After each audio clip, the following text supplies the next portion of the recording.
la última parte del seminario, que yo creo que está saliendo muy lindo, estoy muy contento como está saliendo, espero que todos ustedes también estén contentos con ello.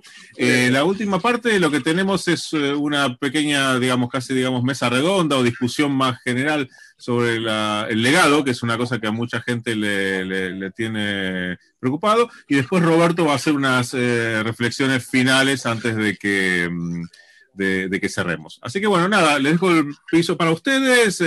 De vuelta. Para esto habíamos dicho unos 40 minutos o alguna cosa así que 40, 50 minutos, así que unos minutos antes les voy a decir si quieren parar para tomar preguntas y yo voy a seguir el chat.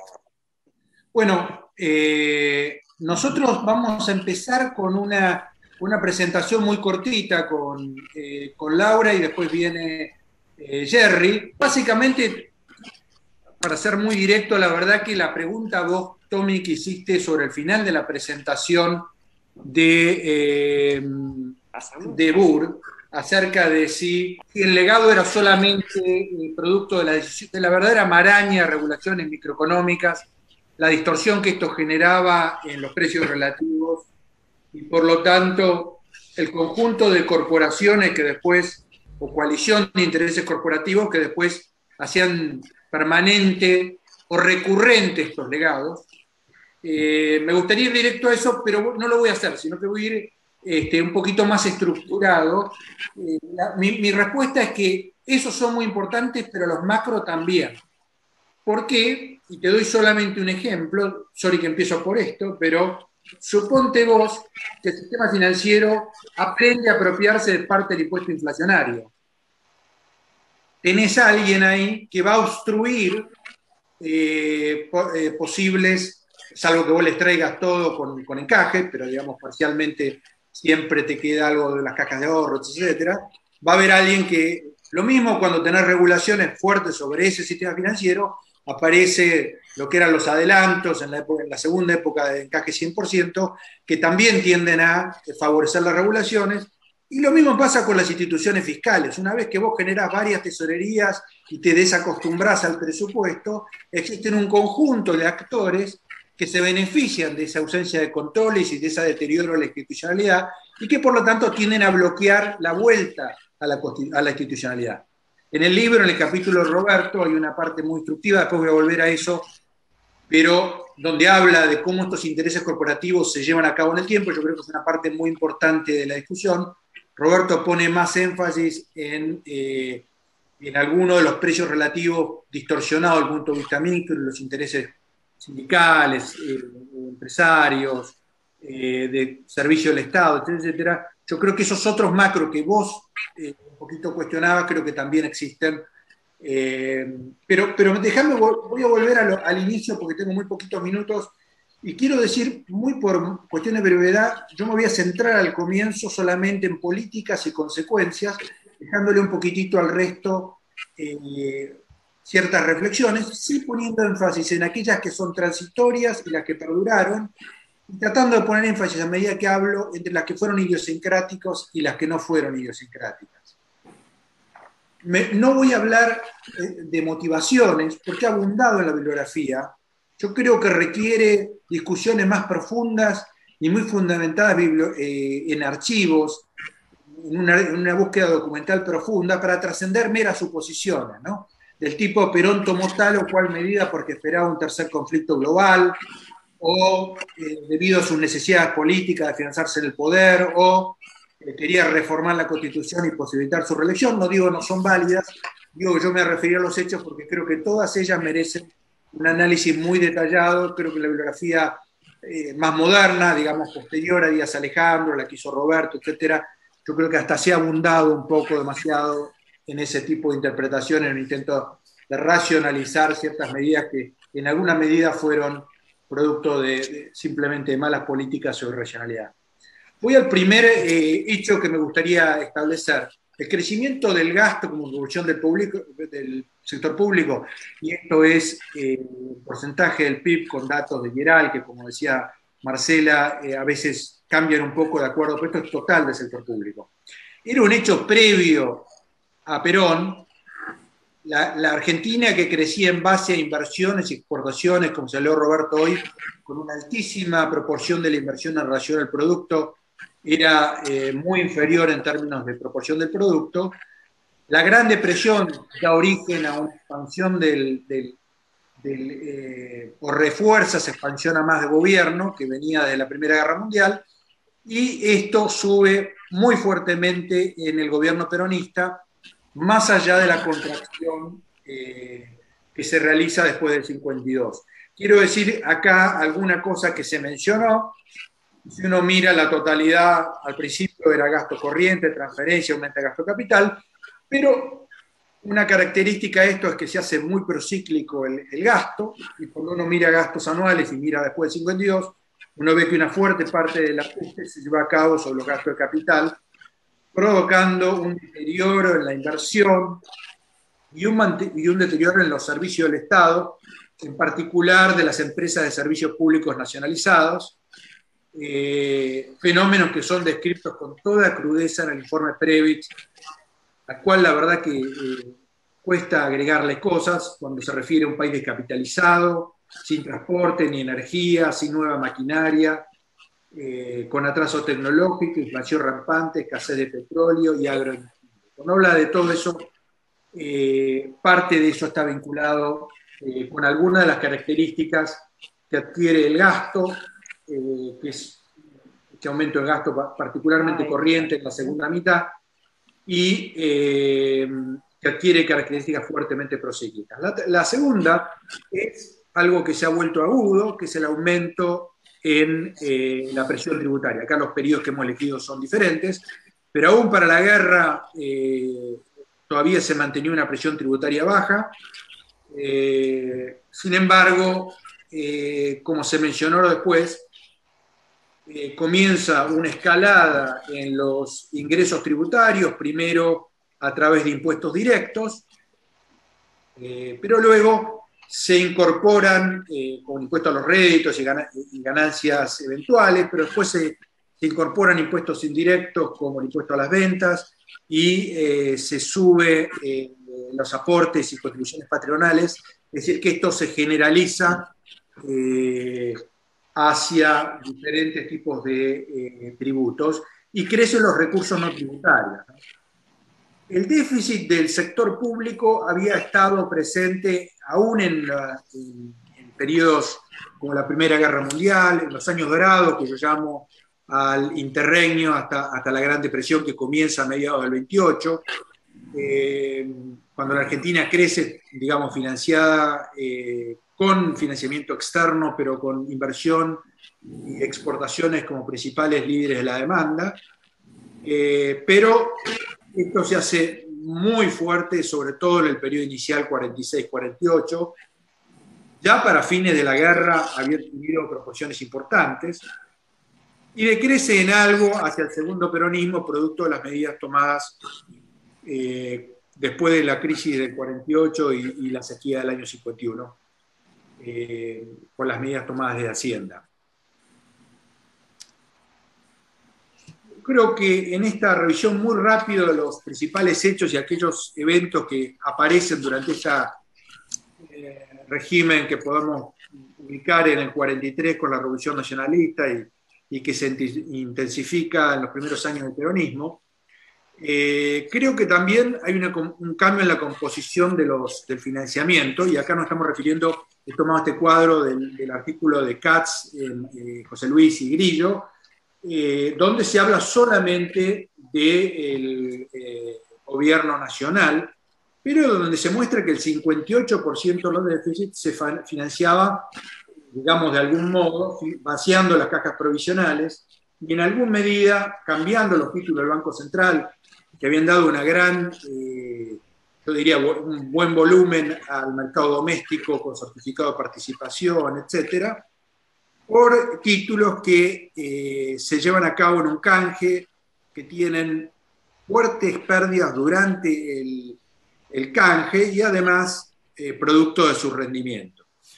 Y que el 42% restante se financia con señoriaje,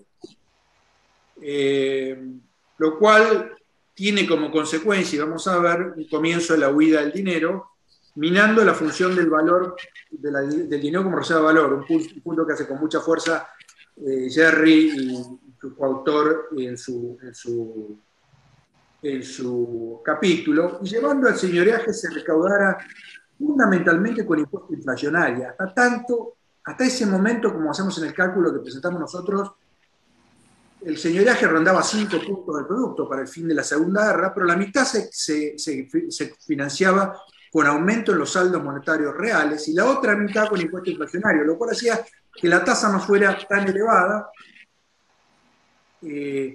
pero en el periodo que sigue el señoreaje se duplica, pero además pasa a ser financiado prácticamente enteramente con impuesto inflacionario, llevando a tasas de inflación que en algunos casos superan al 30%. Un fenómeno, además, yo diría, sumamente idiosincrático en un mundo que caminaba desde el año 47 hacia un sistema de tipo de cambios prefijados, ajustable frente a desequilibrios de tipo permanente y con financiamiento de instituciones financieras internacionales, todo un andamiaje del cual Argentina decide ponerse al margen, dado que solamente se une esas instituciones que estaban en funcionamiento del año 44, aunque más en forma plena del año 48, con la misión Berryer que ocurre a posteriori de caído el gobierno de Perón. Digamos, esta financiación dio origen a una aceleración en los crecimientos de los agregados monetarios. Hay que tener en claro que durante la Segunda Guerra Mundial, y en particular luego de la partida de Previch, la Argentina había tomado una decisión que tuvo un impacto sobre el nivel de actividad y sobre los precios, que fue no dejar apreciar el tipo de cambio. O sea, en presencia de balanza comercial fuertemente positiva por las exportaciones, además por la compresión de las importaciones producto de la interrupción de la guerra, el Banco Central pudo dejar las divisas apreciar el tipo de cambio. Sin embargo, lo que hizo fue comprarlas, generando una fuerte emisión monetaria, y recién hacia el final de la guerra se le une un segundo elemento que es el déficit fiscal que empieza a aparecer. Es decir, que la inflación aparece en el siglo XX de forma muy parecida como va a aparecer en el siglo XXI, que es en el 2004-2005 cuando aparece impulsada por la compra de reservas, y recién después se le une la erosión en las cuentas fiscales. Esta inflación acelerada es en un mundo que caminaba hacia la estabilidad de precios y sistemas fijos de cambio. En la Segunda Guerra ya habían crecido 3 veces la velocidad de crecimiento de los agregados monetarios anteriores, y el gobierno militar aceleró más este crecimiento. Mientras tanto, el mundo iba hacia tipos de cambio convertibles, hacia liberación de las cuentas corrientes, que se alcanza entre el 49 y el 51 para los diferentes países de Europa, por la Unión Europea de Pagos, y va a continuar ese camino para tener mayor movilidad en la cuenta de capitales a comienzo de la década 60 y a posterior. Es decir, que se trata de un movimiento, yo diría, idiosincrático de inflación para el mundo desarrollado, al cual la Argentina estaba comenzando a ingresar. La Argentina había tenido 1,7 de inflación durante los primeros 45 años, por debajo de lo que había tenido claramente el resto del mundo desarrollado. Una inflación que comparte con algunos otros países de América Latina, que comparte la misma ideología en términos monetarios, y estamos probablemente empezando a garabatear algo con Roberto sobre esto, que es la concepción de la emisión como Real Big Doctrine a la latinoamericana, que es el financiamiento del desarrollo. Es una de las fuentes de creación importante que va a empezar a tener el Banco Central. Y voy a un elemento adicional, que es como además el Banco Central, en esta idea de cambiar sus objetivos de un Banco Central convencional, como los que existen hoy en día también, de tener estabilidad macro, no tener crisis financiera, pasa a ser financiador de primera instancia extremis, digamos, porque elimina aún al Banco Central como una entidad mixta, pero además con un banco de desarrollo, pasa a centralizar todo el crédito, con la idea de que, o con la argumentación de que quiere proteger a los ahorristas, y lo que provoca con tasas de interés negativas muy crecientes, una caída de 12 puntos en la intermediación de depósitos totales del sector privado. Lo cual tengan en cuenta que hoy en día esos son 10 puntos del producto. Es decir, que otros 10 puntos se pierden en el camino.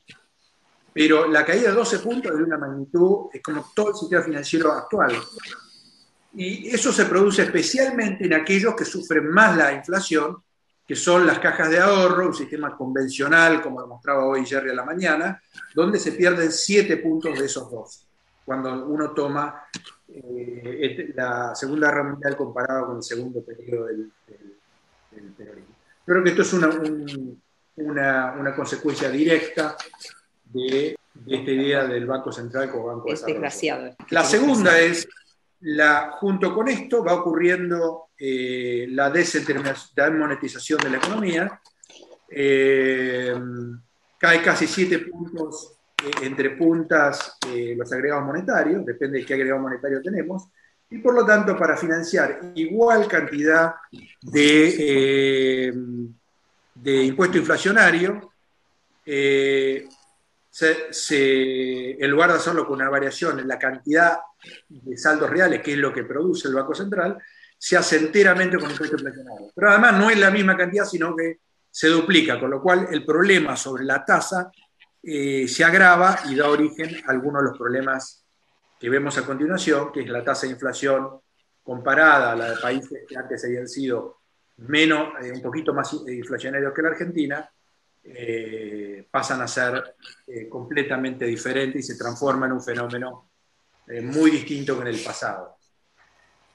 Esto había ocurrido no durante un poquito de años, sino durante casi medio siglo, es decir, que la Argentina había logrado la profundización del sistema financiero y la monetización, dejando atrás un siglo XIX con muchos problemas, ¿no? Donde había pasado una buena parte en default y con una inflación importante. Para el mundo esto va a volver a ser un problema en la segunda mitad de los años 60, la inflación, así que estamos hablando de un problema idiosincrático para la Argentina y algunos otros países en desarrollo, en especial en América Latina, que se transforma probablemente en el paradigma de alta inflación. Con Perón se intensifican las restricciones cambiarias y aparecen las restricciones cuantitativas sobre la importación como un instrumento central en lugar del arancel, ¿no? Lo cual da origen a las ineficiencias comparativas que sabemos de teoría comercial, pero además a políticas casi rentísticas, o sea, por parte de aquellos beneficiados con los controles y aquellos que otorgaban los controles. Es decir, que el sistema complejo de tipo múltiple de cambio, que se ha venido de alguna manera, que estaba desde el año 31, pero se ha venido alivianando algo durante la década del 30, esto se convierte en algo mucho más rígido. Las diferencias de brecha cambiaria superan 300 y hasta a veces 400%, dando origen a precios relativos a precios domésticos, que se ha mencionado mucho, absolutamente distorsionados, que no pueden alterar subsidios o compras por encima del equilibrio a niveles locales o lo que fuera, porque se les paga muy poco en dólares a quienes exportan, y por eso parte del colapso de las exportaciones de la participación de Argentina en los mercados mundiales, que creo que cuando uno mira indicadores a niveles per cápita, es único en magnitud, aún comparado a América Latina. Y en 1949, un fenómeno que no se ha mencionado mucho en la bibliografía, la Argentina hace default de su deuda comercial, que era la única que quedaba, dado que la deuda voluntaria en términos internacionales, etcétera, que había tomado hasta entonces, no llegaban al país, y la Argentina, si bien los flujos eran pocos, se mantenía aislado inclusive de los organismos internacionales. Y esta es otra de las anomalías que surge, la escasez de reservas, ¿no? Vinculada con la anterior y con lo que se va a denominar restricción externa. Durante todo el periodo importante de la Argentina de expansión y baja inflación, las reservas promedian y superan el 20% en casi todos los años del PIB, ¿no? Para un PIB digamos, mucho más grande que el actual en términos relativos. Eso durante el primer periodo se pierden casi 10 puntos, y se reducen a prácticamente la mitad durante el segundo peronismo, y además durante el periodo final del peronismo, 54-55, que en la bibliografía más reciente se ha rescatado un periodo de cierto crecimiento y mayor moderación de precios, hay que ver que la balanza comercial estaba fuertemente desequilibrada, como vimos previamente, existía una fuerte brecha cambiaria y las reservas estaban muy reducidas. Es decir, que yo diría, para dar margen, que no es sorpresivo que entonces con este comportamiento de la balanza comercial y de los demás componentes, la Argentina se caracteriza de ahí en más por crisis cambiarias y stop and go, fenómeno de una economía que llega a una escasez de divisas para abastecer a su industria, tiene que devaluar, en recesión, efectivamente, como lo describiera en forma muy ajustada estas devaluaciones recesivas ya Carlos Díaz Alejandro, que es del año 58 en el MIT. Yo diría, y aquí me detengo, que este conjunto de cuestiones, muchas de las cuales fueron idiosincráticas y muchas de las cuales se transformaron en permanentes, tenían detrás un conjunto de actores y de corporaciones que se vieron beneficiados por estos nuevos precios relativos, estas debilidades institucionales, y por lo tanto se transformaron en verdaderos impedimentos para su modificación o su debilitamiento. Muchas se volvieron permanentes y otras se volvieron recurrentes, o sea que solo en periodos transitorios, frente a grandes declives o grandes cataclismos, era posible de ser modificada, pero vueltos a la normalidad volvían a reinstalarse con igual o más fuerza que la anterior, en particular cuando los términos de intercambio o las restricciones externas se veían en algo vueltas a considerar. Así que con esto termino y le doy paso a... Sí, gracias Javier. Bueno, yo voy a repasar algunos de los legados y creo que después Sherry va a seguir un poco. Yo creo que, nada, me parece bien interesante lo que Javier plantea porque me parece que realmente en ese sentido son bastante centrales los cambios institucionales que se producen porque son los que van a abrir la posibilidad de, bueno, justamente de que aparezcan agentes que puedan, digamos, sacar en algún sentido ventajas de estas condiciones en las cuales tenemos una serie de precios relativos que están tan distorsionados, ¿no? Y entonces, en ese sentido, creo que, bueno, claramente uno de los legados importantes es, y que perduran, es esta reforma tan radical de la Carta Orgánica del Banco Central, ¿sí? Que lo transforma, digamos, por un lado en una entidad que centraliza el crédito y centraliza la asignación del crédito, al tiempo que a través de la nacionalización de los depósitos genera bueno, escasos incentivos a que los agentes mantengan, digamos, su riqueza en la moneda doméstica, ¿sí? Entonces, y por otro lado también abre las puertas para el financiamiento monetario de los desequilibrios fiscales, digamos, ¿sí? Un poco porque ese va a ser el rol principalmente que va a adquirir en esta nueva configuración el Banco Central, digamos que de alguna manera, si lo miramos comparando con el espíritu, digamos, que está detrás de la Carta Orgánica de la creación del Banco Central, abandona ese rol digamos, de manejo del ciclo y de la política monetaria con ese objetivo, para enfocarse claramente en un rol de soporte a través del financiamiento monetario al proyecto de industrialización, ¿sí? De alguna manera la reforma del 49 va a consolidar ese rol del Banco Central y va a abrir muy claramente las puertas a la dominancia fiscal, porque de hecho el Banco Central se transforma en una oficina del Ministerio de Finanzas, o sea, más claro creo que es difícil que sea más evidente, ¿sí? Después van a venir sucesivas reformas, digamos, de la Carta Orgánica del Banco Central, Pero obviamente esto abre las puertas a sucesivas reformas que en algún sentido van a modificar esto en el sentido de abandonar este rol, pero después vienen algunas otras que lo retoman, ¿sí? Entonces, creo que de alguna manera la reforma instala esta posibilidad como algo, o la naturaliza, por así decirlo, ¿sí?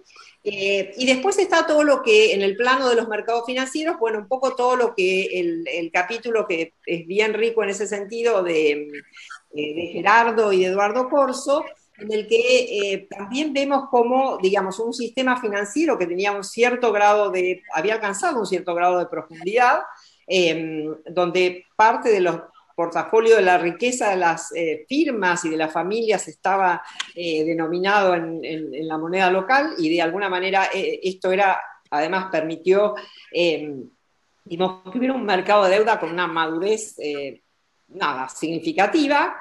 Cómo, digamos, la reforma revierte esto completamente, eliminando lo que eran las cédulas hipotecarias y también digamos, un poquito yendo atrás en lo que fue, digamos, todo el desarrollo del mercado de deuda que había llevado adelante el Banco Central en sus primeros años, ¿sí?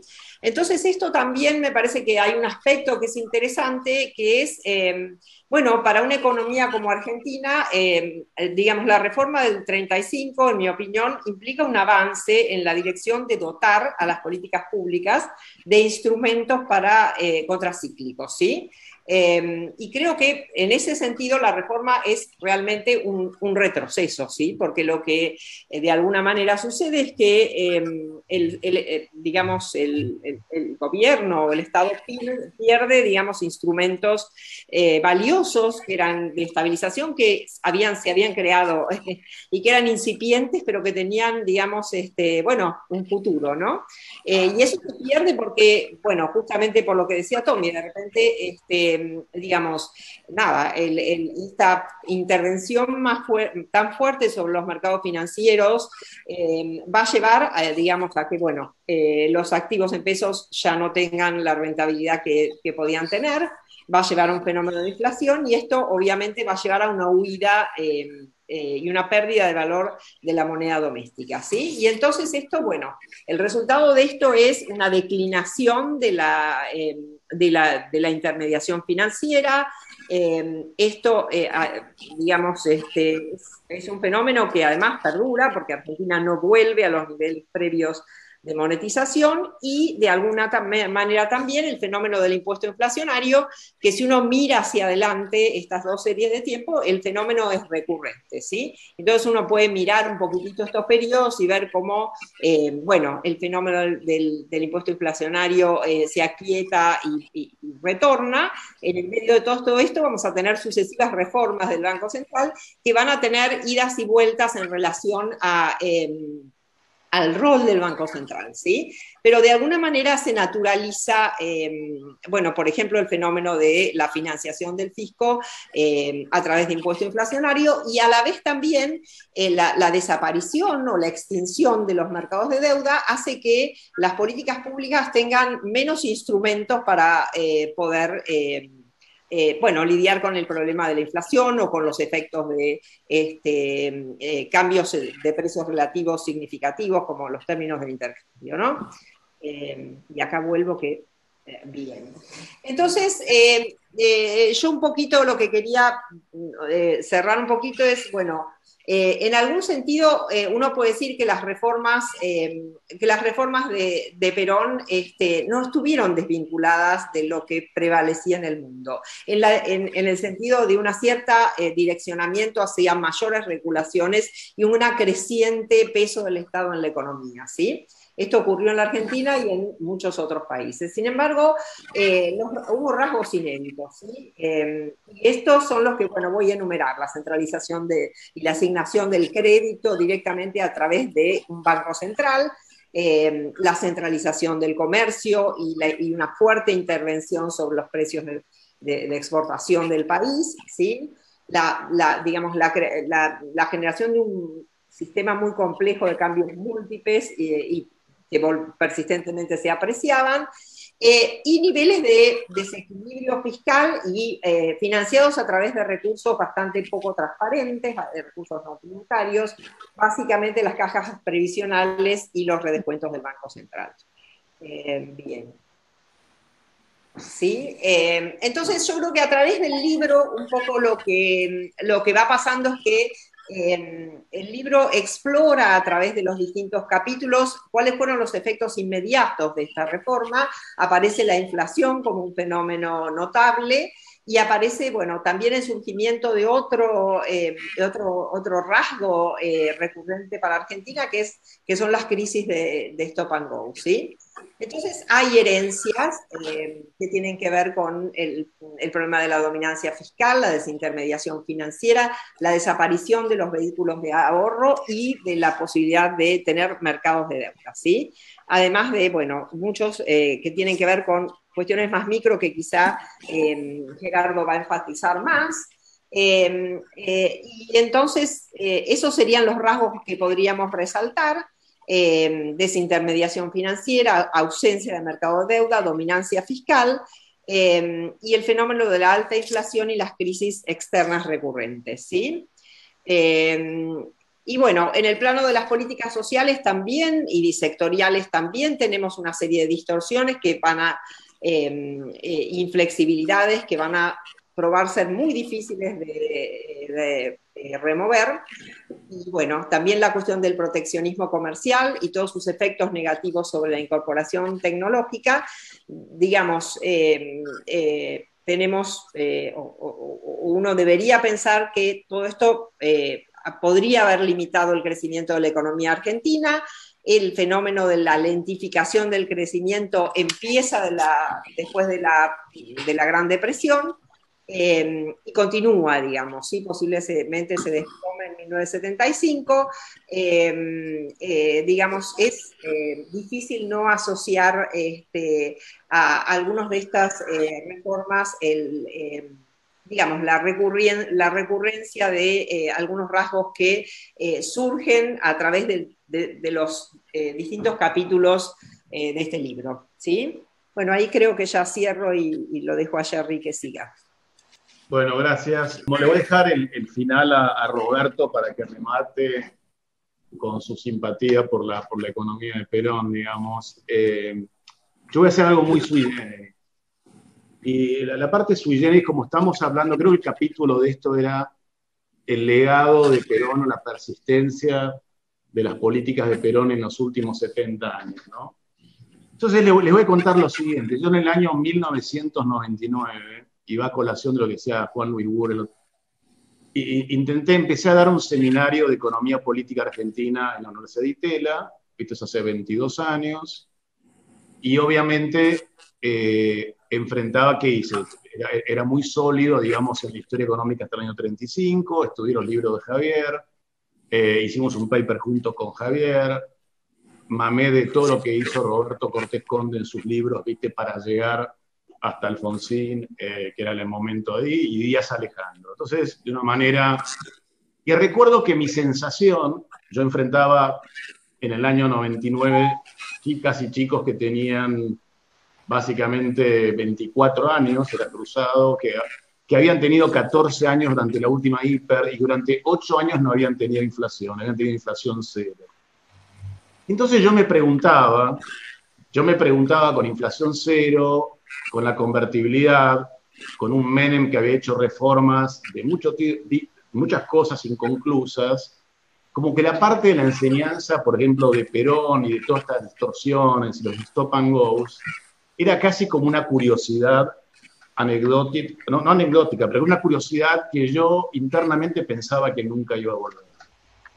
Error, obviamente, error craso. Pero si uno se sentaba ahí, era imposible vislumbrar hoy, 26 de marzo, lo que estamos viviendo. O sea, el libro de la economía de Perón, hoy, yo diría que es hasta leve las distorsiones que hemos hablado, la destrucción, digamos, del sistema económico, la desorganización, con respecto a lo que estamos viviendo.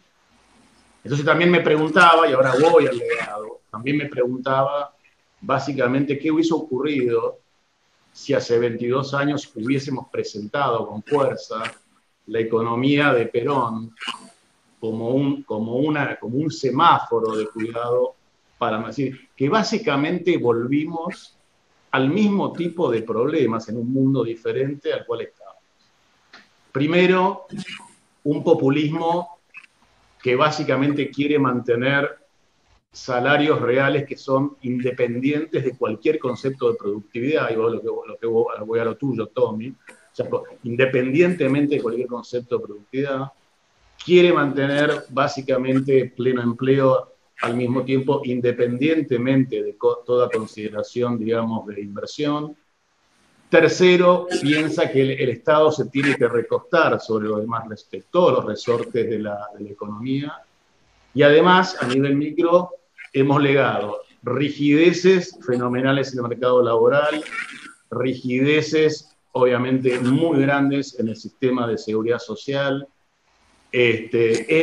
digamos, una especie de política económica extractivista, es decir, cuando se habla que se consumen los stocks que hay, no solo los stocks, sino también los flujos, pero esa distorsión de precios relativos, punto número uno. Esa inflación reprimida, porque hasta la inflación que uno cuenta, hablando de datos, y Juan Luis Burr lo contó muy bien, me pareció extraordinaria esa parte, hasta esa inflación que tenemos del IPC oficial está subestimada. O sea, esa digamos, sensación de victoria del plan de estabilización de Perón, donde baja un dígito la inflación, está enmascarada, digamos, por precios, digamos, administrados. Entonces, hemos legado la idea de que se tiene que hacer redistribuciones de ingreso o conflicto, lidiar con el conflicto distributivo a través de alterar, como no altera ningún país del mundo, los precios relativos. Y Economics 101, lo que vos no querés hacer en economía es alterar el sistema de precios relativos, porque es ahí que vos tenés la asignación de recursos. Si querés hacer política distributiva, hacela a través del presupuesto, hacelo a través de una política fiscal más transparente y no intervengas ahí. Punto uno. Punto número dos, por eso digo, la inflación reprimida hemos transformado un proceso inflacionario en un régimen inflacionario. Esto es muy importante, y además tenemos persistencia, justamente tenemos una gran persistencia con respecto, yo te diría, al avance que tenemos sobre el ahorro. Es decir, no hay ninguna idea, pero ninguna idea de cómo maximizar, digamos, la capacidad de ahorro, como no tenemos moneda, para canalizarlo hacia el tema de la inversión. ¿Y por qué es esto? Entonces, hay un famoso, ¿no? Con Roberto estábamos hablando el otro día que participamos, hay un tema que se llama la paradoja del populismo, ¿no? O sea, ¿no? Roberto, vos... No hay tal paradoja. No hay tal paradoja. El problema es, no hay tal paradoja, no hay empate hegemónico. Yo creo que el legado es que ya hay un desempate hegemónico que es dramático. Y el desempate hegemónico que es dramático es con respecto, y Roberto va a hablar, de esos intereses corporativos que a través de estas distorsiones, digamos, de alguna manera comen de ese queso gruyere que es cada vez más pequeño, que es el tamaño de la economía argentina. Porque en el fondo no les interesa el tamaño, ¿entendés? No les interesa la función de posibilidad de producción del país, no les interesa abrirse al mundo. Es decir, lo único que les interesa es que sea suficiente, básicamente, ese sistema de incentivos perversos. Entonces, lo que es triste en este legado, y termino con esto, lo que es triste que por ahí no lo entiendo muy bien, dónde estuvo el problema y que no, dónde pegó en el poste, no pegó en el poste y se fue en el momento de estos 10 años de estabilidad macroeconómica y de precios. Yo obviamente volvimos al mismo sistema prácticamente que antes, con mayor virulencia. Y como decía Roberto, en aquel momento el país era relativamente rico, ¿no, Roberto? Y estamos en una discusión que es parecida hoy, que es muy parecida, economistas están hablando de, ¿cómo se llama? La restricción externa, el conflicto distributivo, todo, en un mundo donde hay una plétora de dólares, donde vos tenés, viste, a $500 el precio de la soja, donde vos a nivel microeconómico podés exportar gas y petróleo. Estamos hablando de restricción externa, o sea, restricción externa está autoinfligida, es producto de todas estas políticas distorsivas.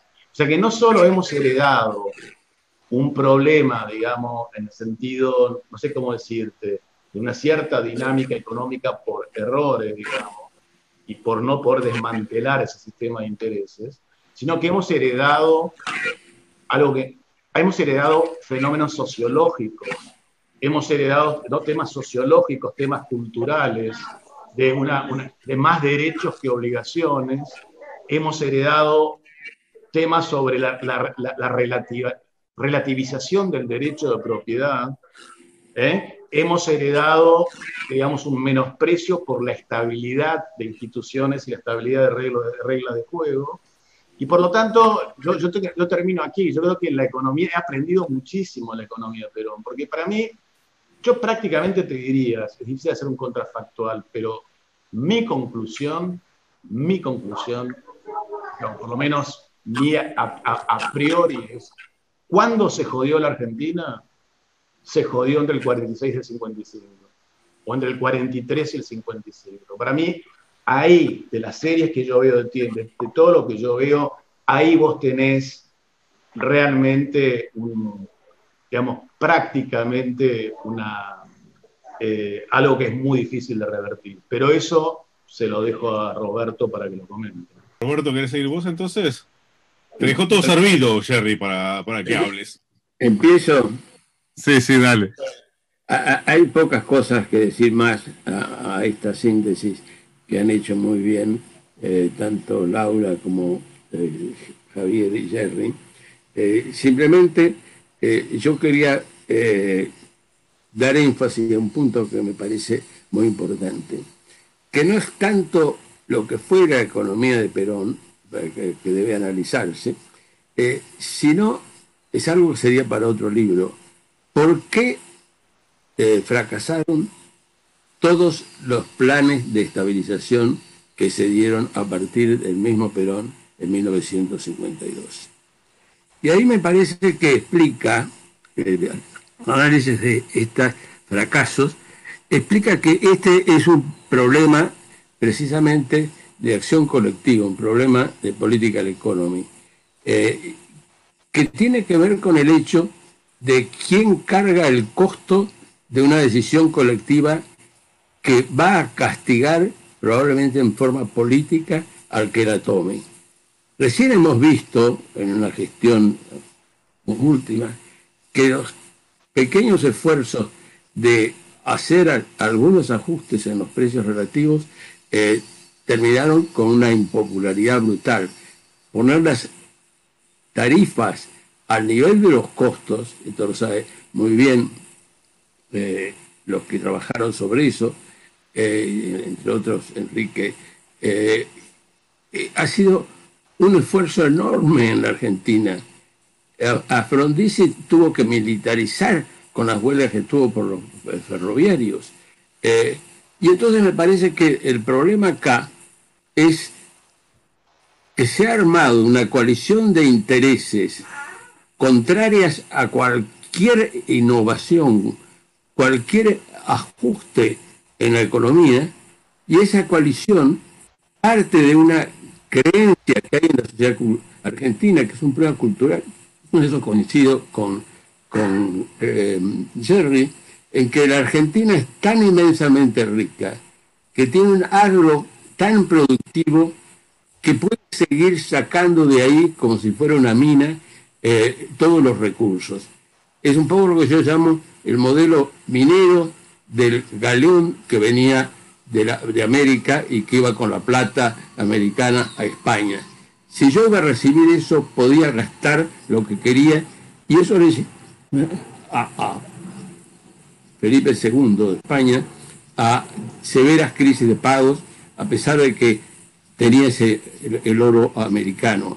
Cuando llegaba el oro americano a la Torre del Oro ahí en Sevilla, tenían los banqueros, usureros, qué sé yo, cuando venían y se cobraba, y la corona se quedaba sin recursos y no podía mantener a su ejército en Flandes. Esa mentalidad rentística, minera, yo creo que es parte de las convicciones y creencias colectivas que tiene una gran parte de la sociedad argentina. El otro día estaba leyendo un artículo que en una época fue famosa, de Marcelo Diamant, un ingeniero que hacía de economista, en que decía que había dos sectores de productividad distinta. Uno tenía que mantener al otro, el exportador tenía que mantener al industrial. Pero quería que se mantuviera con industrias que fueran eficientes, etc. Claro que todos querían entrar a ese subgrupo de las industrias subsidiadas y que las otras quedaran afuera. Bueno, todo ese juego argentino que se dio, por lo menos en los años que yo conozco, se dio reiteradas veces. En algunos momentos, después de crisis muy serias, parecía que iba a terminar, pero no hubo fuerza política suficiente. Acá yo creo que el Estado fue, de hecho, privatizado, fue saqueado por sectores de intereses que trataron de mantener el status quo para que no se cambiara nada. Y este modelo viene, como yo dije hoy al iniciar esta reunión, viene de un modelo que fue aprobado por el Ejército en 1945 en el Consejo Económico de Posguerra, escrito por Figueroa y aprobado por Perón, que sostenía que, a diferencia de lo que había pasado en la primera guerra, en la primera posguerra, que hubo desempleo cuando se volvieron a normalizar las relaciones comerciales con Europa y el mundo, entonces esas industrias sustitutivas que se habían desarrollado durante los años de la Primera Guerra quedaron sin posibilidad de ser competitivas y se produjeron una serie de huelgas y problemas de toda naturaleza, corridas policiales, bueno, problemas muy serios. Eso en un momento en que estaba la revolución bolchevique ahí en Rusia y todo el mundo temía de qué es lo que iba a pasar. Cuando iba a finalizar la Segunda Guerra, el Consejo Económico de Posguerra estudió el tema y decidió que esto no podía pasar, porque esto significaba la caída del comunismo. Hay que haber vivido esa época para entender la importancia de que muchísimos sectores le dieron eso. Para hacer eso había que mantener el pleno empleo. Y el mantener el pleno empleo significaba que todas esas industrias que se habían desarrollado en la época de la guerra, que necesariamente no eran industrias de gran tecnología, dotadas de bienes de capital, etc., tenían que quedar como estaban. Y eso significó que los grupos empresarios que iban a estar subsidiados para que esa industria se mantuviera y para que hubiera pleno empleo, crearon una alianza que duró, que estuvo junto con los militares durante un tiempo bastante importante, y que duró mucho tiempo porque nadie quería cambiar, porque el costo del cambio lo probó el mismo Perón en el 52 cuando tuvo huelgas enormes, donde se reprimió muchísimo a los obreros, donde además en un sistema de sindicatos controlados por el Estado, la Unión Ferroviaria estaba en contra de sus propios trabajadores y a favor del gobierno, y metieron presos de 100, 200, 500, qué sé yo cuántos trabajadores por el problema de la huelga. Es decir, lo que hemos visto en los años sucesivos y hasta ahora es que hay un problema de acción colectiva en el sentido de que ¿quién pone el cascabel al gato? ¿Quién hace el esfuerzo que trató Frondizi, que no le fue bien, que se trató en el plan de convertibilidad y que no fue bien, cada uno de esos esfuerzos, a pesar de que fueron algunos más moderados, más exitosos o menos, fracasaron porque había que premiar el status quo. Sobre la versión argentina de que el campo da cualquier cosa, porque así como yo dije hoy, cuando se hablaba de superficie ganadera, hay que ver cuál es la de invernada y que es más moderna y más desarrollada, y cuál es la que tiene unas pequeñas vacas viejas, y con eso resulta que aumentó la superficie ganadera, pero precisamente de más baja productividad. La relación que hubo en la expansión y el boom agrícola con el principio del siglo y con la zona tiene que ver mucho con mejoras en los precios que permitieron adaptar nuevas tecnologías, y cuando se pone una retención, es decir, un impuesto de esta naturaleza, lo que pasa es que no se termina toda la producción agrícola, pero todo lo que era antes intramarginal queda siendo marginal y sale fuera del mercado. Y eso es lo que ha pasado antes.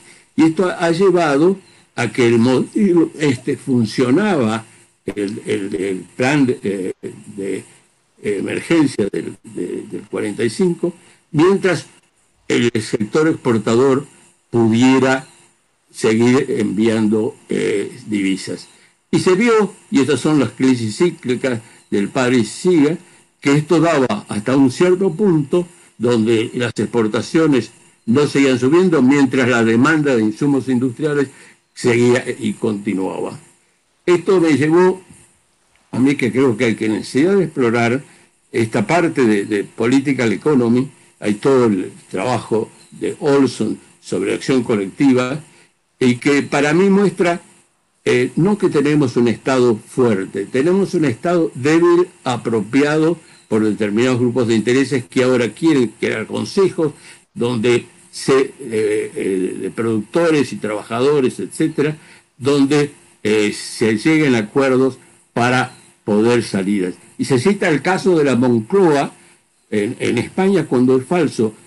La recuperación española viene después del plan con el Fondo del 58, que es la misma época de Frondizi, algo que Franco continuó y Frondizi no.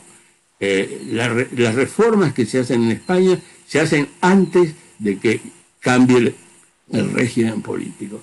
Y en Europa, las reformas sobre que paran a los intereses corporativos tienen que ver con el final de la guerra y la decisión de Estados Unidos, de que ya había vivido los problemas posteriores al 30, los problemas del comercio mundial, de dar esa enorme ayuda económica a los países europeos siempre que cumplieran determinadas condiciones.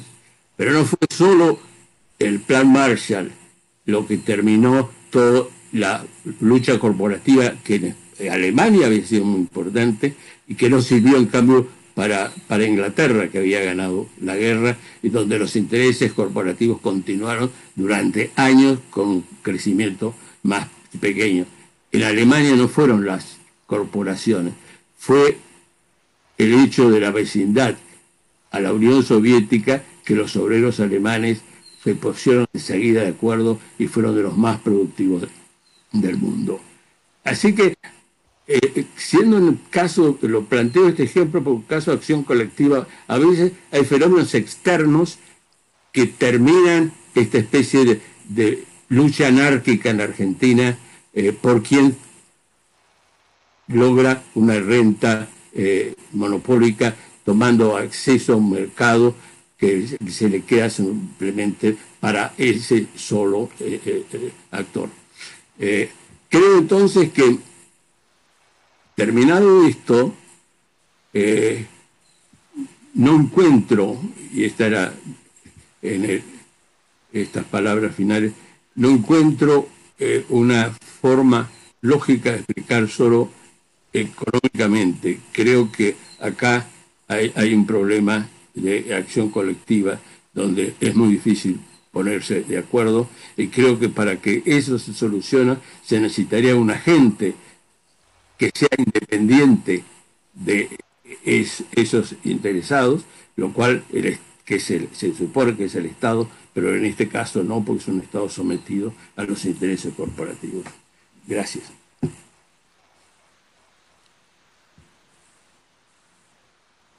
Muchas gracias, Roberto, por unas maravillosas palabras para finalizar este evento. Creo que la reflexión ha sido muy útil y muy lúcida sobre esta lectura, y complementa un poco la idea que yo tenía atrás de que cuando os preguntaba esa relación entre micro, macro y el legado, ¿no? Es decir, creo que hay un componente ahí que creo que es muy importante. Podemos hablar si es un componente de acción colectiva, si es un componente cultural, si es un, no sé, qué tipo de herencia está transmitiendo este tipo de cosas. Y bueno, puede ser gran parte de eso. Capaz fue mala suerte, o es un poco de mala suerte en el tipo de secuencia de eventos históricos que hemos tenido, ¿no? Que nos ha llevado a eso. No sé si alguien quiere hacer un comentario, una reflexión adicional, a alguna cosa que... Yo tengo una pregunta, ¿puede ser? Dale. Marcela. Hola, Roberto. Sí. No, una pregunta realmente Sí. muy interesante, el cierre, y que te deja con muchas cuestiones pendientes, ¿no? Pero uno a veces tiene la impresión es que en la Argentina, más allá de los componentes corporativos, hay que tener algún pacto redistributivo, porque si no hay algún problema, digamos, tenemos dos tensiones, ¿no? Porque sin un mecanismo también redistributivo, tenemos muchos problemas para hacerlos, digamos, tenés problema cuando pisaste los precios, pero tenés problema cuando salís de la pisada de los precios también. Tenés problemas, digamos, hoy tenés niveles de pobreza muy altos, y bueno, más sacando la pandemia, ¿no? Digámoslo, hablemos antes de efecto pandemia, pero quizás está Juan Luis Burri también, y pensar políticas redistributivas que no requieran de un pacto corporativo, ¿no? No, yo creo que eso se puede hacer, y por eso he hablado de un Estado donde primero haya legitimidad fiscal, es decir, que los impuestos sea claro a dónde van, ¿no? Y yo en eso creo cada vez más en el federalismo fiscal, que hay que ponerlo al que paga cerca del que recibe el bien. Yo estoy en la provincia de Buenos Aires, pago un montón de impuestos y tengo que tener seguridad privada, tengo que tener toda una serie de cosas. Entonces, todo eso, yo vivía en Estados Unidos en un pueblito donde pagaba más el alquiler de la casa que tenía, porque tenían buena educación y tenían policía. Y eso lo decidía el town hall. Y eso es una relación que haya correspondencia entre el esfuerzo y acá se ha perdido totalmente eso.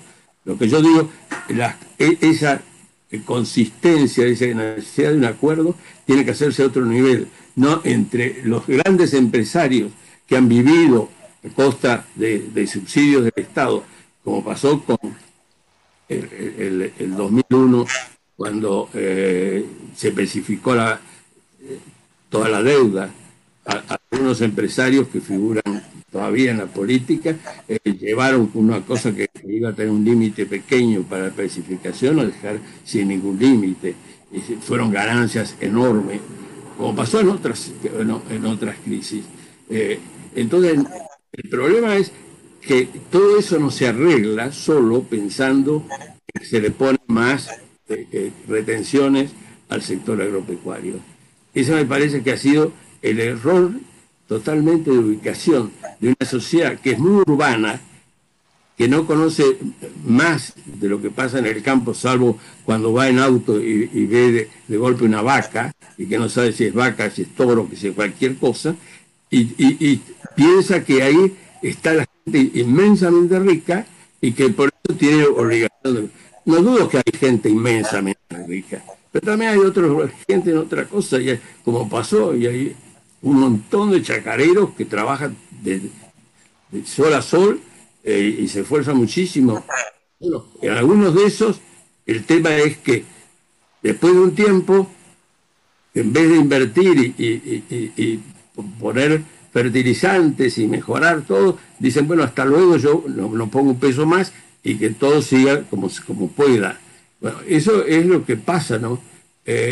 Una cultura, es una cultura para mí rentística, es decir, si tenemos, esto es lo que decía, digamos, si tenemos un sector enormemente productivo, pensando que el sector agropecuario, el sector agrícola, mejor dicho, rinde lo mismo en la zona núcleo que en las zonas marginales. Y esto es un desconocimiento muy grande de lo que pasa. Y es parte de la cultura argentina. Me parece que eso. Pero lo grave en este problema de acción colectiva es cómo se ha congelado los intereses para hacer porque cualquier, inclusive en la última administración hemos visto, que cualquier pequeño cambio que sea castigado, pero muy duramente, para dejar la cosa que quede tal como era. Juan Luis, ¿vos querías decir algo? Sí, a mí, gracias. Primero me parece que si vos tenés un problema, lo primero que tenés que hacer es parar de frenar la máquina de crear la miseria y la pobreza. Es decir, si vos creás informalidad todos los días, si vos creás, digamos, un contexto no competitivo, etcétera, lo que vas a crear es más pobreza. Entonces, lo primero que tenés que hacer, lo mismo que cuando te planteás limpiar el riachuelo, vos no empezás filtrando el agua, empezás cortando, digamos, toda la porquería que llega y que nutre eso que está mal. Entonces, primero, vos tenés que tener reglas que te permitan no estar creando pobreza, como es crear básicamente informalidad. Y la segunda cuestión es plantearse, bueno, si hay que redistribuir algo, vos tenés que 40% del Producto Bruto lo tiene el gobierno. Digamos, ahí hay un margen de redistribución fenomenal, digamos, antes de pensar en seguir sacando un poco más al sector privado. Por lo tanto, me parece que digamos, la ansiedad que solemos tener, que podríamos haber tenido hace 30 años o hace 50 años sobre mejorar la situación de corto plazo, es una ansiedad que nos debe llevar a nosotros a reflexionar, bueno, primero paremos las cosas que estamos haciendo mal, porque si no, digamos, vas a tener siempre el problema. Y la segunda cuestión es sentarse a pensar lo que vos estás haciendo hoy en materia de que tenés una enorme cantidad de recursos que estás utilizando y que los estás claramente mal utilizando, como te muestra cualquier benchmarking o cualquier país del mundo, ¿no?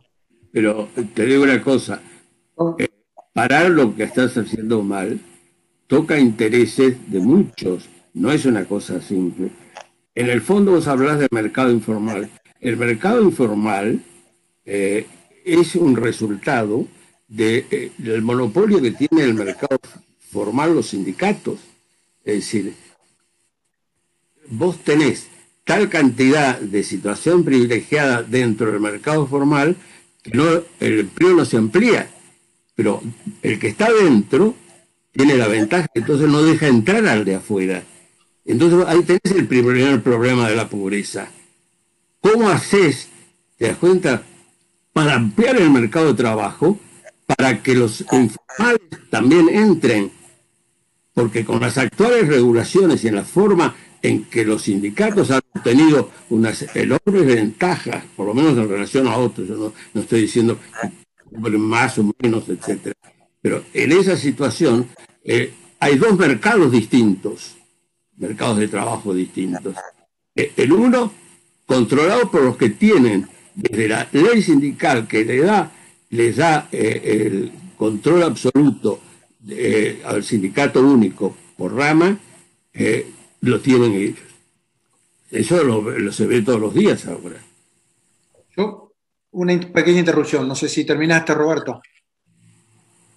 ¿Cómo? No sé si terminaste, digo una pequeña interrupción. Sí, terminé. Tengo solamente dos cosas muy breves en esto, que es, yo creo que dos cosas que aprendemos del periodo peronista. Primero, que problemas de redistribución no pueden ser, digamos, discutidos destruyendo el presupuesto, o sea, con tres tesorerías diferentes, sino que el instrumento apto para redistribuir ingresos es el presupuesto general de la nación. Y segundo, el tema de los instrumentos, ¿no? Que hay instrumentos aptos para hacerlo y hay instrumentos sumamente distorsivos, son haber pisado el tipo de cambio, haber generalizado los controles de precios o haber dejado las tarifas en el 15% del costo, con lo cual eso generó problemas de descapitalización, transporte, energía, etcétera, que son muy adecuadamente descritas ya en el año 56 por Raúl Prebisch en su informe preliminar. Y ahí engancho el segundo tema y con esto termino. Yo creo que a comienzo de la década del 70, cuando Carlos Díaz Alejandro escribe para Morortu ensayos, publica en castellano sus ensayos, o con Ferns escribiendo La Argentina, o con los escritos de Roberto, había una visión bastante ajustada de cuáles habían sido los inconvenientes y que teníamos un problema que estábamos sufriendo. A mí me parece que la literatura más moderna, y este es el punto que quisiera hacer muy brevemente, de los economistas en los últimos 20 años, yo diría, sobre historia económica de este periodo, se basan en principios que yo no estoy de acuerdo. El primero es que Perón era un hecho inevitable porque venía a convalidar demandas sociales postergadas y que la forma en que debía hacerse era la que se hizo. Segundo, que lo que se hizo ocurría en distintos lugares del mundo y que el rol del Estado era más o menos similar. Y tercero, que hubo una primera etapa de excesos, producto de una serie de motivos que se esgrimen, que se revertieron y por lo tanto no hay legado. Es decir, que el legado no existe. Yo creo que esto, y creo que ha sido la discusión de algunos durante estas reuniones, ha tratado de decir que esto no es así, sino que no resiste un análisis de los hechos algunos de los instrumentos y las modalidades y la pérdida de institucionalidad que se lleva a cabo este periodo para convalidar algunas demandas sociales eran las convenientes. No era lo que ocurría en otros países del mundo, sino que hubo muchos elementos idiosincráticos, y que de otro modo es imposible entender el hecho de que se hubieran revertido todos estos excesos, la inestabilidad que continúa del 55 al 63, para luego recomenzar una etapa de crecimiento del 64 en adelante.